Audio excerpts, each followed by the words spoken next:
Salut à tous, avant que la vidéo ne commence, je voudrais faire une toute petite annonce, et je voudrais encore une fois remercier Paramount Pictures France pour m'avoir envoyé les places pour le film Cimetière.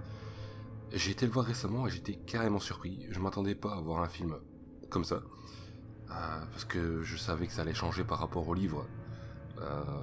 Pour pas spoiler, voilà, je savais qu'il allait y avoir un élément qui n'était pas pareil que le livre original. Et j'ai été surpris et je m'attendais vraiment à un film pourri, mais non. Franchement, il est excellent, il a des super scènes, etc. Pour tous les amateurs du genre, je vous conseille d'aller le voir. Pour ceux qui aiment Stephen King, je vous conseille aussi d'aller le voir malgré que ce soit pas exactement pareil. Voilà. Donc c'était une toute petite annonce et je vous souhaite une bonne vidéo.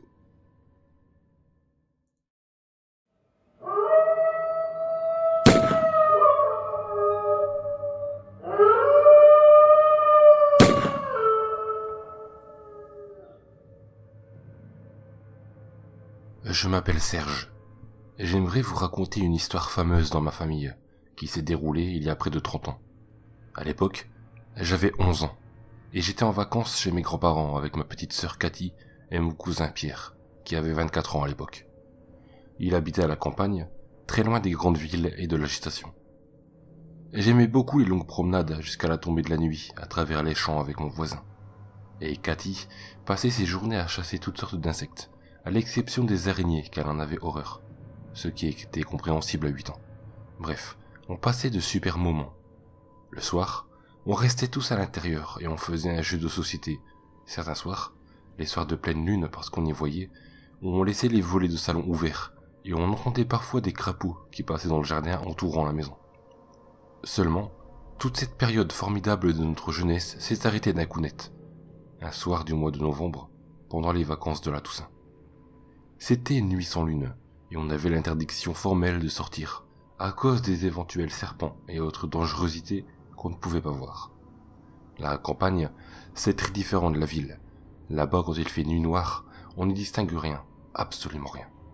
Si on ouvrait la porte d'entrée, on se demandait si c'était la lumière de l'entrée qui pénétrait difficilement à l'extérieur, ou bien la nuit, noire et brumeuse, qui peinait à entrer dans la demeure. Ce soir-là, on faisait une partie de Monopoly, sauf Pierre qui s'en était lassé, quand un bruit sourd jeta une pause glaciale sur la partie. Grand-père crut identifier un oiseau mort qui se serait écrasé sur le toit. La partie reprit donc. Mais il y a eu un nouveau choc, toujours aussi sourd, et qui aurait presque fait vibrer les cadres du salon.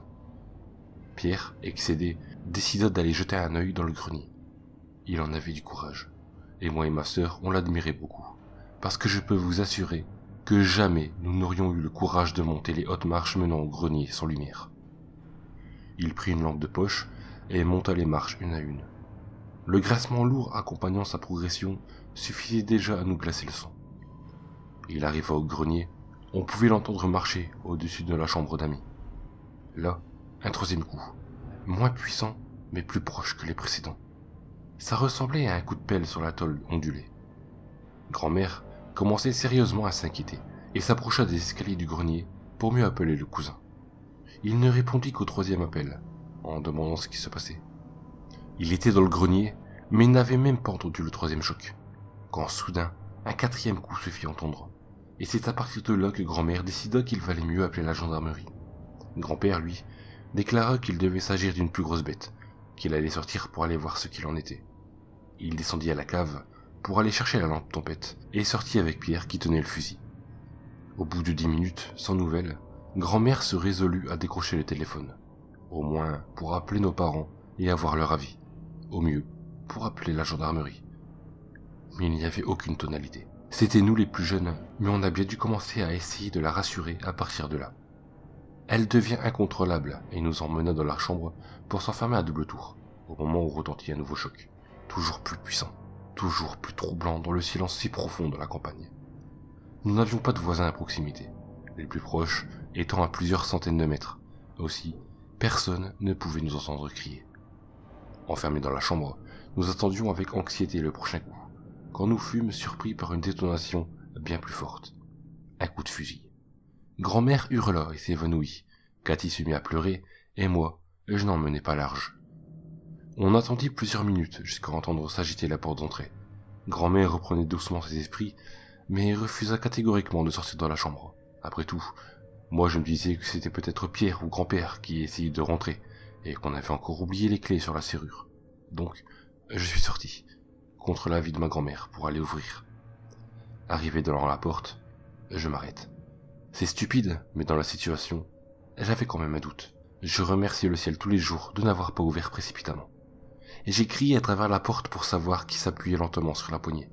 Et j'ai demandé plusieurs fois, mais je n'ai pas eu de réponse. Alors, j'ai commencé à faire marche arrière, à reculons, en regardant fixement la porte qui s'agitait de plus en plus bruyamment. Et là, coupure. Plus de courant, plus de lumière. Le noir. Le noir total.